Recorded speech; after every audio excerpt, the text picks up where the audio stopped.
Okay, transformation vacation. Number 1. Transformation vacation. Meditate on the fact that Jesus of Nazareth took tough commercial fishermen, a bunch of them, and he took them on a 3-year vacation from ordinary life. The first thing that he did was he made the miraculous catch of fish. And that miraculous catch of fish possibly could have paid for the bills of all of the people in town. So he proved to the disciples that he can supernaturally bring supply. Okay? They saw that he had a supernatural power to bring supply and also to multiply food. So they were following a person that they knew had a supernatural provision. Go ahead, man. Had a supernatural provision ability.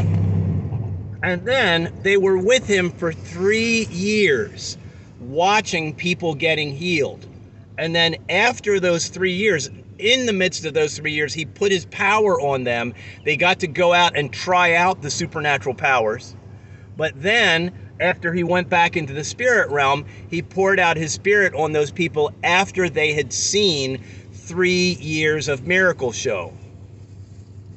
And they had had a transformation vacation. They had broken away from ordinary life for 3 years. Then skip forward to this guy, Rabbi Saul, this scribe, this super wise person who had studied under Gamaliel, who is the guy that said to the Sanhedrin, hey, don't you play around with these guys, don't kill these guys, because you might be fighting God. So Gamaliel is a very wise, discerning Jewish teacher. He's the one that taught Rabbi Saul. Go figure, this is a really important person. So after Jesus resurrects and goes back into the spirit realm, then he apprehends this amazing scholar, scribe guy, and what does he do with him? Another transformation vacation. 3 years away from synagogues.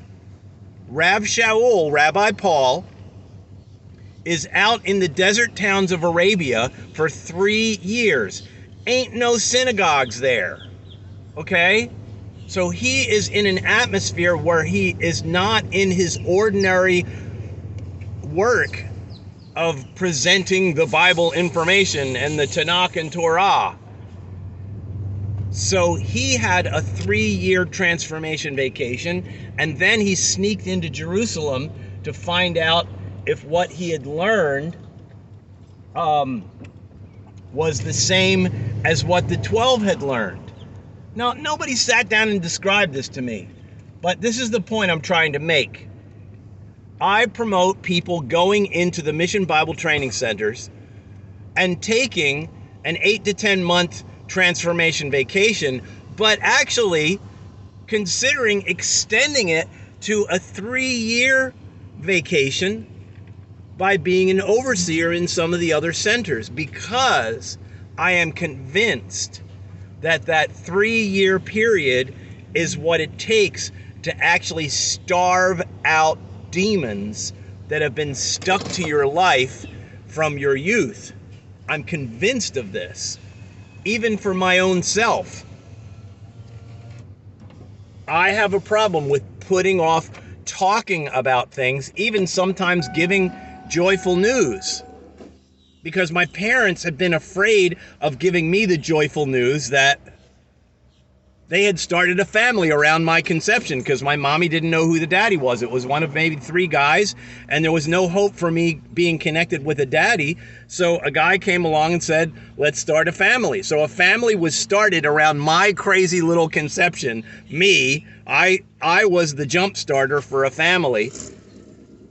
But it was a secret. My parents had this secret going, and it was actually a happy thing. Hey kid, we started a family around you. I didn't even hear about that till I was 25. And so the point is, I've got a putting off talking spirit trouble.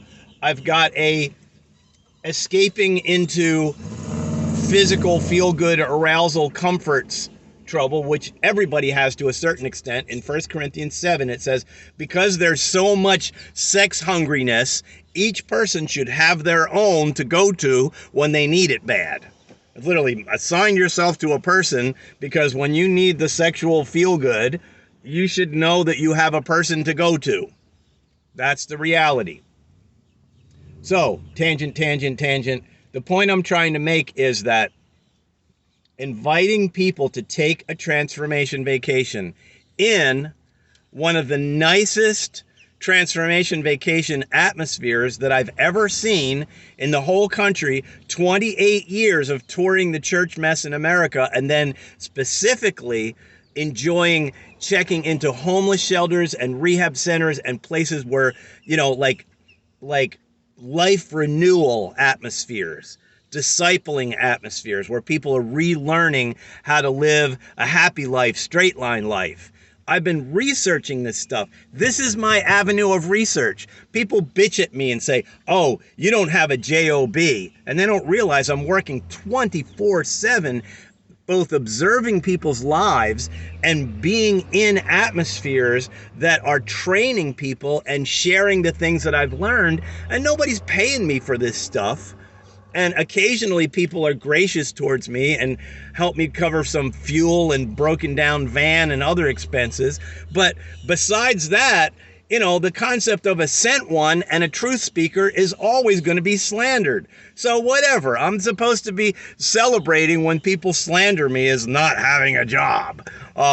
So this is my way of introducing all y'all to the idea of, I don't care what your type of addiction is, whether it's video games or cell phones or sex addiction or alcohol or various chemicals, or some people are addicted to success and business, and some people are addicted to slander and they love slandering people, and some people are addicted to world politics.